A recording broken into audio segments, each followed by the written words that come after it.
agalla gallo wa belli Nina jugumin jikin ba kullalo ne agalla gallo wa Urama numo bo kullalo agalla gallo wa belli bare yirguru woni dunya wuro abindi wa la ko argana ganin kange wala do agalla gallo wa belli yawra ben we benya agalla gallo wa belli manne ben na argana ye wana do agalla gallo wa belli bimara yirguru woni dunya wuro agalla gallo wa belli ko argana ganin kange wala do agalla gallo wa belli umura yada nuna yinga wala do bindi bimara yirguru woni dunya wuro agalla gallo wa belli manne ben wona yinga wala do agalla gallo ko bare dollo na yinga wala do agalla gallo wa belli Udani dollo na yinga wala do mallo allo wa belli Omo ulla ko fer ba kullalo bindi wa Ora bara la na dunya wo menyena agalla gallo wa Ora bara ya ro dunya wo menyena bindi Wo dora ko gwa da ora ba dunya wo Na we we na ka manga wo Ku ga ya na manga ba dunya wo Na we we na ka manga wo Ba da mu dunya be dunya agalla gallo wa Bi belli ma ra banga dunya be dunya agalla gallo wa belli Nyera yera gare mo dundo kullalo Kumbi ba kuya ko fer Ura ma we killen kungine Wajera ko abon kumbara Kabar ko abon kungine Ko da nagar ko abon kungine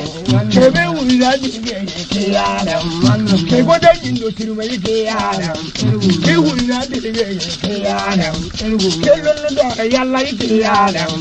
Dor yalla jindo tiruma ke yada Mele kamanga dige ne gwana do agalla gallo wa belli Jiriye yara ko da we bumine bindi Kumi wa gambra dige ne kumuri Shambera kala dige ne kumuri agalla gallo wa belli Woyo Surankuru we mukuri Woyo Kukwada hunja umizi mwaburi Kita jinumani ze mwaburi Abri obikara mwaburi Kibibi kabena botara mwaburi Wamile yirsi yanane buri agalla gallo wa Karang-karang bure bang wawagulano agalla gallo wa belli Yoyira ebwe purugulano agalla gallo wa belli Mabe guardana gani gani guarado Kukwade luro na yenge guarado Kupulu wano na yenge guarado Kupulu yeno na yenge guarado Wakwani yeno na yenge guarado Kuchinu wana yenge guarado Kudirgiro na yenge guarado Kulejiro wana yenge guarado Kulimano na yenge guarado Kumabakar sambo na yenge guarado Kusedi deno na yenge guarado Kumoro wana yenge guarado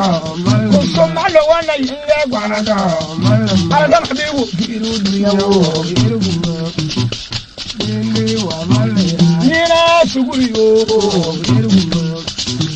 bindi Kora kwa beru mutu makola lowa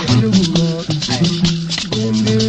Kora chompe mutu makola lowa bindi wa Kora na yotimu mutu makola lowa agalla gallo wa Yaran kora na luyi wara mona do bindi Lilare be yuru kango kola lowa bindi Lalo kumiwa mwema ngure agalla gallo wa belli Mwema sara mwema la Gobanka mwema la Zambi ya mwema la Kumiwa wula kwa vere kumure agalla gallo wa belli Jiriye ngoyi yo agalla gallo wa Egwe kuru jingu gwali be fuwa galla galla wa a jaunan gwabi feye kullale a jaunan gwabi ye kullale amma kan kwankin ye kullale kwankin da baka sonu ye kullale a jaunan bushin gwaban ne kullale kun ba ko bere ngamo wo ko ya da wa galla galla wa kare kare ya muso no le agbara do malam o adende ne